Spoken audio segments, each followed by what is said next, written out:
Hey friends, Ilsa here. Welcome. All right, so today we are talking about dissolving the competition, about literally getting paid to be you. So, this is something important because I think it literally changes everything in your business. And it's something that almost no one is taught um, to do well so that it feels safe, it feels embodied, it feels sustainable. So here's the thing. I think this is especially true in this market. You cannot win by trying to beat the competition. You win by making the competition irrelevant. You don't win by doing more or by being louder. And you certainly don't win by being perfect or having the perfect niche, because there's no such thing. As long as you're focusing on all of that, you're focusing on your niche, on being perfect, you're literally still playing somebody else's game rather than really embodying your own. Eradicating the competition is literally what you do when you become one without a second. And I'm going to explain to you through this mini training what I mean by that. So you become so uniquely you, so authentic, so coherent in your philosophy, in your presence, and in how you show up, in your self expression, that literally competition doesn't even come into play anymore because there's no one that compares to you. And this isn't a branding trick. This is literally an identity and nervous system conversation.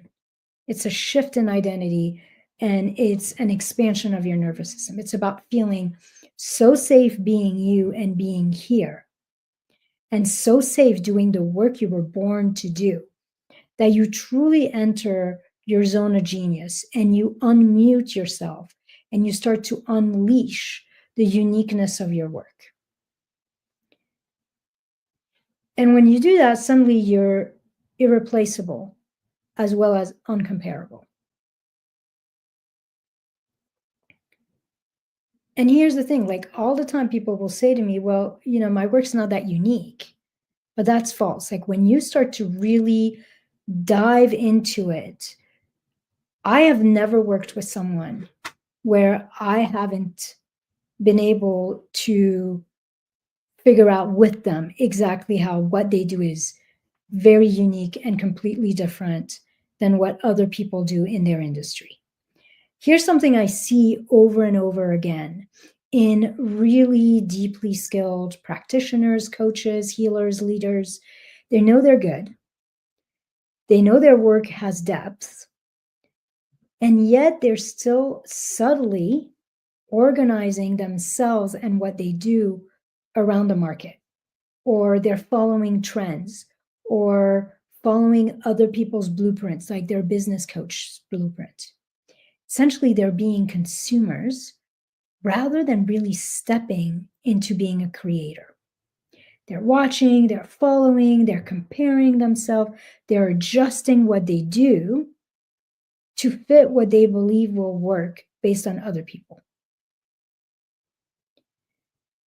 Or what I also see, which by the way, I'm freaking guilty of, is they hold back pieces of themselves that feel too personal, too different, too much in some ways. And the truth is, I think we all do that to some level or another, partially because we come by it honestly. We are wired for survival, so our brain and our nervous system will push fitting in as the safe way to be, the smart way to engage with people. Our nervous system, our brain believes that to follow other people's guideline and to be kind of vanilla is how we protect ourselves from attack, from disappointment, from rejection. It's how we belong, it's how we're accepted, it's how we minimize the chance of being judged, of being disliked, of being criticized, or even excluded. And honestly, that's true just to some degree, right? Like, if you look at me, for example, especially in the way I show up in my marketing, I'm relatively put together. I'm somewhat professional. I share a little bit about my life, but not a ton. And the truth is, I haven't really been criticized or attacked on social media. Now, if I suddenly started to put more of my life out there, or I started to get real emotional about things or real pissed about things, whether that's politics or whatever, then I would open the door to potentially more criticism, um, more friction. And yet, at the same time, if I showed up more that way, more behind the scenes, I think people would find me more relatable. They would feel more comfortable with me. They would see more of my uniqueness in who I am and how they can expect me to show up um, in a one-on-one call or on my group calls. Like, I have an irreverent sense of humor. I like to curse. You'll see little bits of that on these trainings, but you don't see a ton of them. That professional, put together persona is very much something that's deeply ingrained in me and has been since childhood. And it's something I'm continuously working with. So the flip side of this persona, of fitting in, of following other people's blueprint, of not making waves, is that we blend in. We don't stand out. We become vanilla, right? And that is a real problem, especially in business. We essentially become one of the many rather than the one without a second. And it basically makes our work and working with us interchangeable with someone else. So I'm going to give you an example. So a while back, I worked with this client. I still work with her one-on-one here and there. And honestly, her modality was very similar to other people in her space. Very similar tools, similar outcomes and promises, pretty intangible. And she was stuck in this loop in her own head about, like, what makes me different? Why should somebody choose me over this one person? She did a lot of comparing. Well, this person charges this much. Why would somebody pay me more than this person? And so what was going on in her business is she was undercharging. She was feeling a lot of doubt, and you could sense kind of a lack of confidence showing up, and a lot of comparing, a lot of like frustration and comparing. So what we ended up doing is, first we discovered that it, like, her constriction, her struggles had nothing to do with adding something new or with shifting her strategy. It was actually about removing suppression, removing the way that she was almost like dimming her personality and not focusing on the subtle uniqueness in her process and in the principles behind it. So at first glance, her work, and it was a lot of sound healing and breath work, just so you have a sense of what I'm talking about.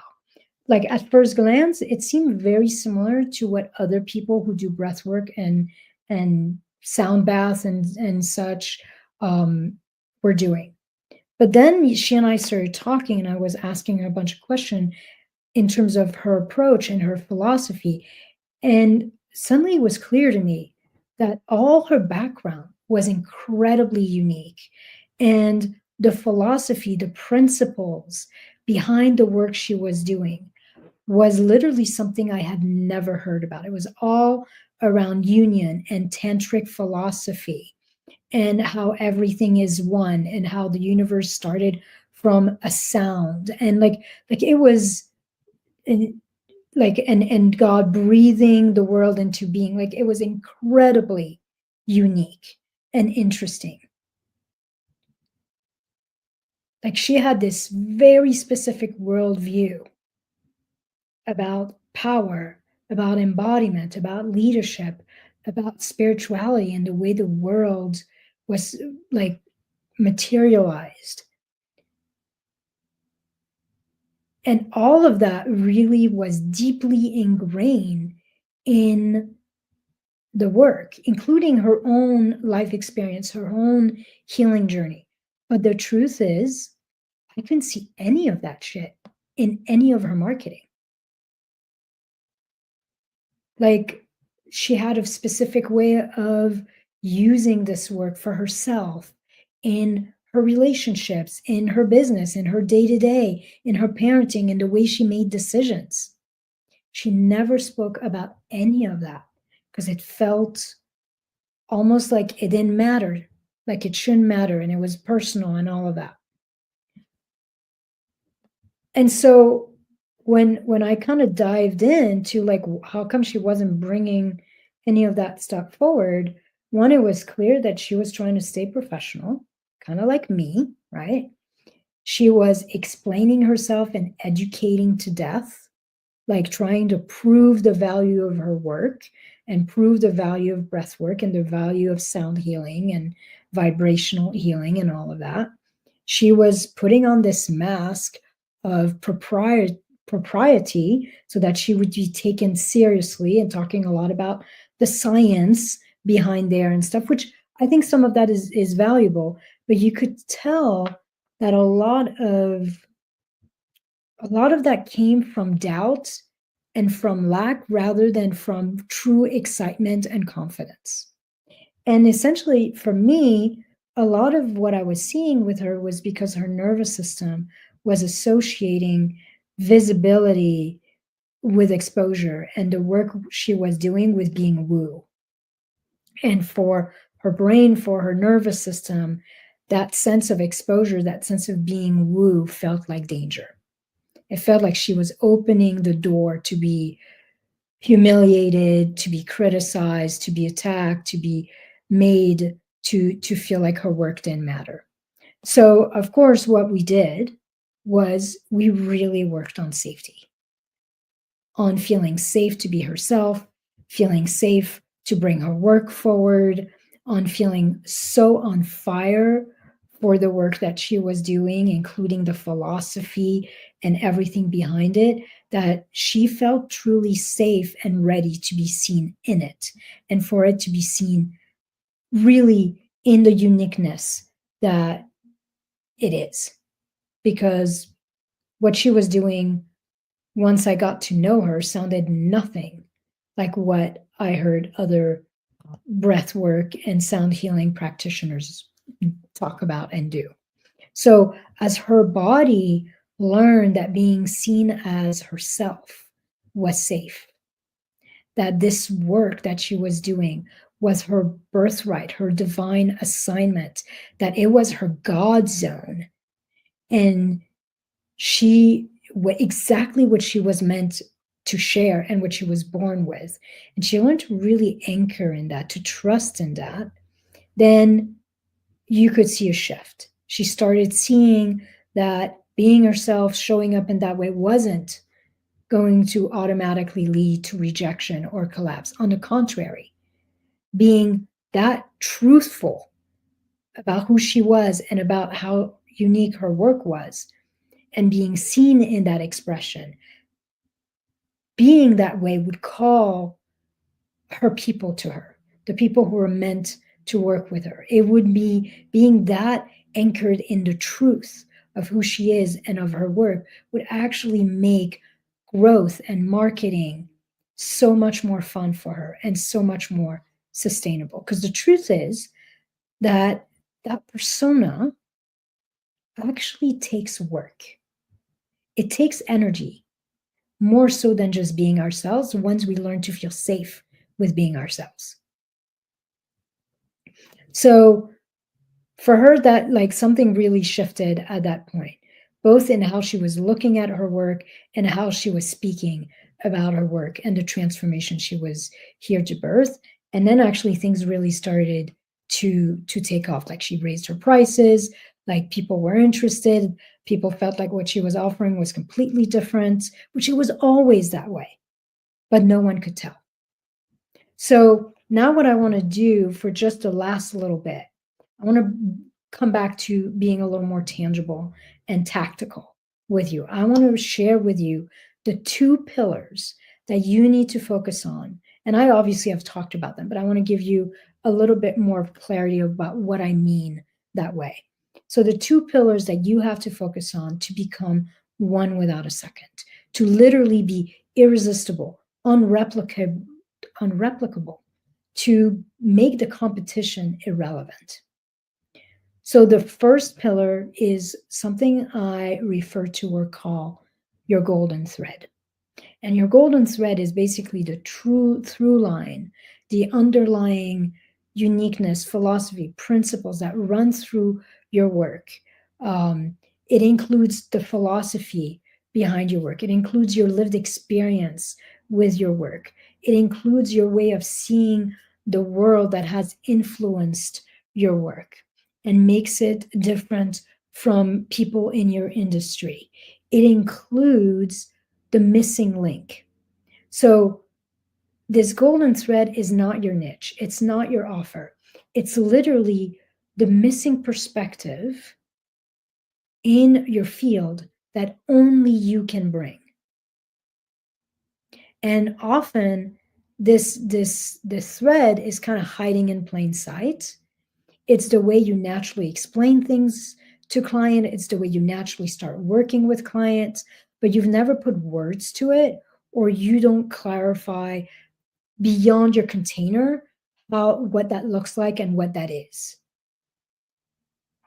It could be a belief about the process that you refuse to compromise on. It could be the order of things or a unique protocol that you use or a point of focus that is often missed by your competition. And it's that little tweak, that little difference that literally create long-lasting transformation for your people. So for me, to give you an example, like a lot of the of what makes my work unique is the role of the nervous system in terms of helping you attract more clients, make more money, and scale your business. So of course I do messaging. Of course I do a ton of business architecture and setting up your business for multiple five figures in recurring income that you can depend on every single month. So you're not starting from scratch. I help you set up your offers so that you're not constantly trying to resell old clients or upgrade old clients and they can stay in there for infinity. Like I do all sorts of things from a messaging, marketing, and structuring perspective that is very business oriented. That being said, if you leave the nervous system and the brain and the body calibration out of it, then almost everything you do doesn't work. You get in your own way. You become your own bottleneck. So, from my perspective, it is that internal infrastructure that supports the external architecture of your business and allows it to flow and to grow without obstacle or obstruction. And you see a lot of people, they'll either do the mindset, somatic, nervous system work, and then there's a lot of trauma stuff in there, or they'll do the very strategic, tactical business model design work. I actually marry both. And I believe that you need both to succeed. They're like two wings of a bird. You can't take off if you're missing one or the other. So, this first pillar that you want to focus on is to really get curious what that golden thread is for you. What makes what you do different from the principles and the philosophy behind what you do to the tangible process and protocol of it. Figure out what is the missing link that other people in your field are not talking about enough, that they're not bringing to the forefront enough, and that is essentially kind of unique to you, because that uniqueness is the difference that makes a difference. It is the key that unlock the lock. So that's the first pillar. The second pillar you want to focus on to becoming one without a second, to literally eradicating the competition, is letting more of you come forward. And this is a piece that most people kind of understand and get intellectually, but somatically and in the expression of it, they resist. So your personalities, your values, your contradictions, like how you can be one way somewhere and a different way somewhere, your struggles and vulnerabilities, your stories, your behind the scenes, how you discovered this work, how you use this work for yourself and live it on a regular Tuesday afternoon. All of that is part of that uniqueness. You, your life, what you love to do on your off time, your quirks, your silliness, your sense of humor, your struggles and traumas, all of that is what will make someone want to work with you over someone else. Often, the very thing that you believe is in the way, or you believe you should hide because people don't want that, or they won't get that, they will judge it, that thing is oftentimes your most unique differentiator. Someone could be literally teaching the exact same thing as you, like, oh, like those people who, like, what's the word that I'm looking for, like, I'm going to say something very not nice and very judgy. Like those pyramid scheme where, like, you buy into something and then, like, everybody's selling the same fucking supplements and all of that. Like, so take a business like that where it's like you're part of a product and everybody's selling the same shit. Why is there one person who can sell really well and make a ton of money doing it, and then the same person selling the exact same thing and no one wants to buy from them? That's this piece. Because I guarantee you that the one who's making bank is literally the one who's bringing their fullness to their marketing. They're talking about how they use this. They're talking about how it saved them. They're talking about their history. They're relatable. They're likable. People feel like they know them. They want to support them. You could be teaching the exact same thing as someone else. And people will still choose you because they feel you, because they relate to you, because they feel safe and inspired by you in some ways when you bring this pillar forward. But that only happens if you let yourself be seen and felt. And again, remember, I struggle with that. So I'm teaching it to you, but I'm teaching it to myself. This is also something I need to do more of.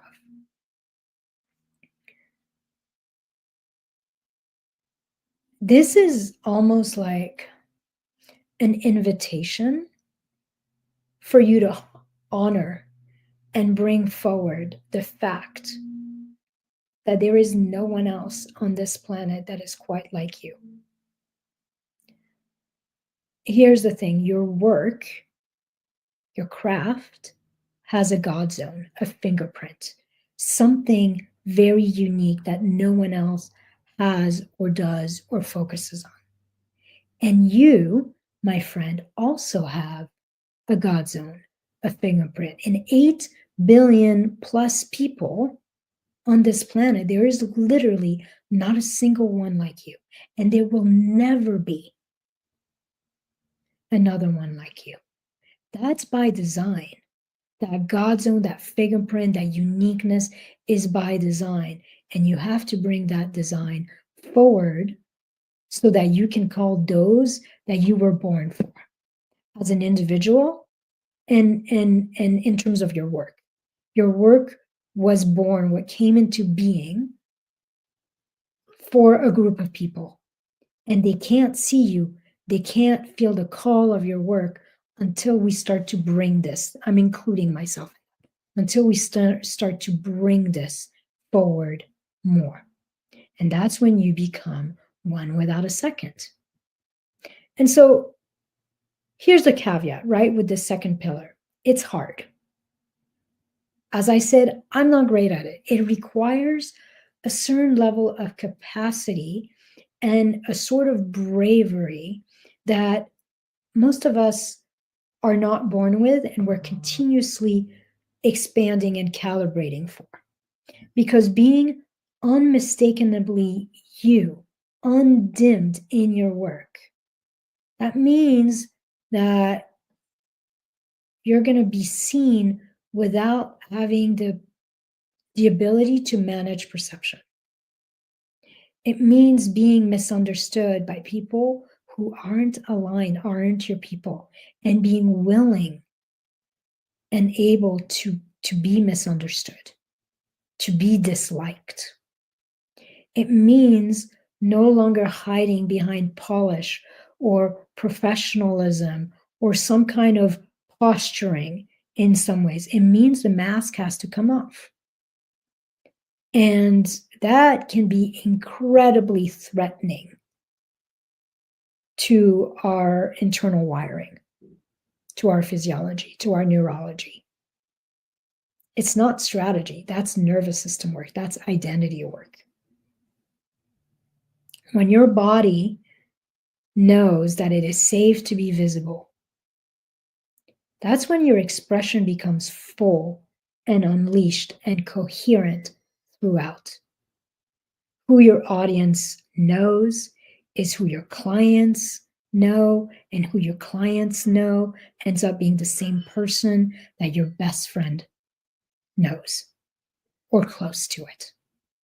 That's the coherence. When you start to feel safe, when you give yourself permission to really be you, there's a sort of thread and alignment that shows up that is incredibly attractive.